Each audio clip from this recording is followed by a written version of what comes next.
Bună copii! Eu sunt monstrulețul Roni și astăzi vom repeta împreună cuvinte cu sunetul R. Cuvinte care încep cu R.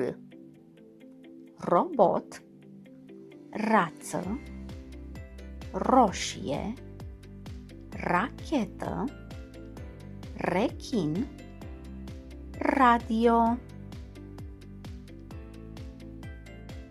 Cuvinte cu R median: soare, cireșe, veveriță, șoarece, macara, girafă. Cuvinte cu R final: măr, jaguar, vapor, dinozaur, măgar, cangur.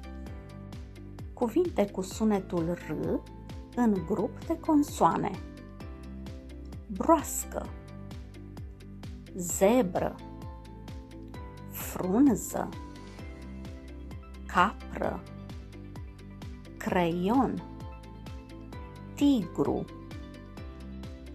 Cuvinte cu 2 de R: tractor, vrăjitoare, greier, rinocer, cărucior, gărgăriță. Bravo, copii! V-ați descurcat minunat! Acum spunem și o poezie?